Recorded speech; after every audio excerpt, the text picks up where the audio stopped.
அனைவருக்கும் வணக்கம். நான் உங்கள் அக்குபஞ்சர் மருத்துவர் ஐஸ்வர்யா. இன்னைக்கு நம்ம வீடியோல நம்ம எதை பத்தி பார்க்க போறோம் அப்படின்னா தூக்கமின்மை பத்தி தான் பார்க்க போறோம்.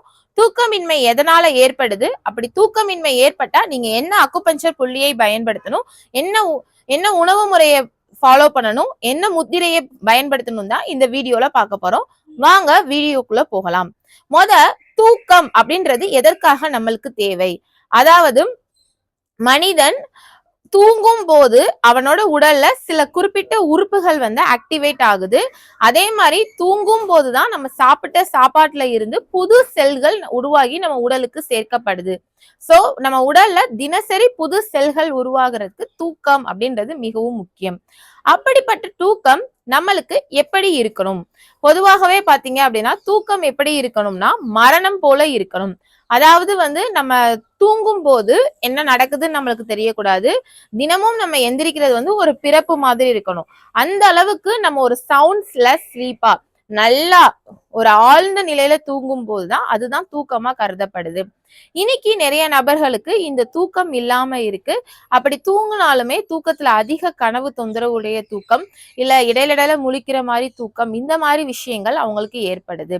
அப்படி இந்த மாதிரி தூக்கத்துல உங்களுக்கு பிரச்சனை ஏற்பட்டுச்சு அப்படின்னா நீங்க சில அக்குபஞ்சர்ல இருக்கக்கூடிய விதிமுறைகளை ஃபாலோ பண்ணீங்க அப்படின்னா இதுல இருந்து நீங்க ரெக்கவாகி ஆகி வரலாம். அதாவது பொதுவாகவே தூக்கம் இரவு ஆழ்ந்து வரணும் அப்படின்னா நம்மளோட இரைப்பை சுத்தமா இருக்கணும். நைட்டு நான் தூங்குறதுக்கு முன்னாடிதான் சாப்பிட்றேன் அப்படின்ற விஷயத்த அவாய்ட் பண்ணணும். அதே மாதிரி தூங்குறதுக்கு ஒரு 2 hours முன்னாடியே நம்ம சாப்பிட்றது நல்லது. அப்ப இரவு உணவை ஒரு 7 மணிக்குள்ளேயே எடுத்துக்கிட்டீங்க அப்படின்னா உங்களுக்கு தூக்கம் அப்படின்றது ஆழ்ந்த நிலையில வரும்.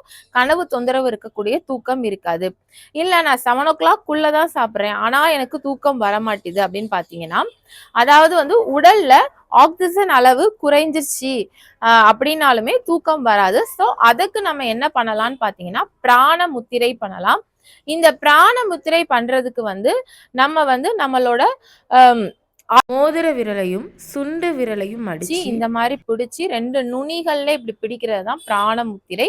இதை நம்மளோட தொடை பகுதிக்கு மேல வச்சு நம்ம இந்த பிராண முத்திரையை தினசரி காலையில ஒரு 2 நிமிஷம், மதியானம் ஒரு 2 நிமிஷம், ஈவினிங் ஒரு 2 நிமிஷம், இரவு தூங்குறதுக்கு முன்னாடி ஒரு 1 நிமிஷம் இந்த பிராண முத்திரையை பண்ணிட்டு நீங்க தூங்குனீங்க அப்படின்னா உங்க உடல்ல ஆக்சிஜனோட அளவு ஈக்குவல் ஆகி உங்களுக்கு தூக்கம் அப்படின்ற ஒரு விஷயம் ஆழ்ந்த நிலையில ஏற்படும்.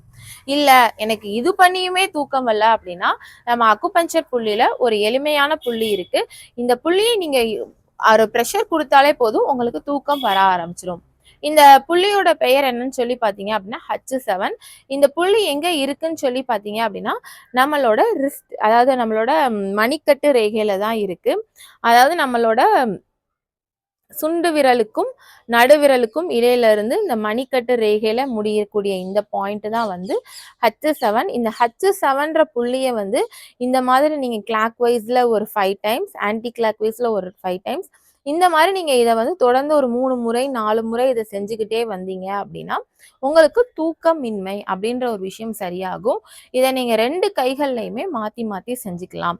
அதே மாதிரி நீங்க தூக்கமின்மையில பாதிக்கப்பட்டிருக்கீங்க அப்படின்னா நீங்க உங்க உணவை நீங்க சரி பண்ணுங்க.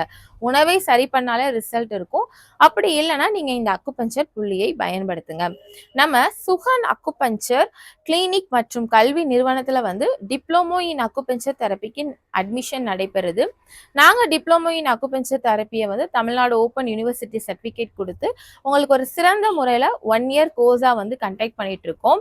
ஸோ நீங்களும் இந்த அக்குபஞ்சர் மருத்துவத்தை கத்துக்கணும், அக்குபஞ்சர் புள்ளிகளை பத்தி தெரிஞ்சுக்கணும் அப்படின்னா எங்களை அணுகலாம். நன்றி, வணக்கம்.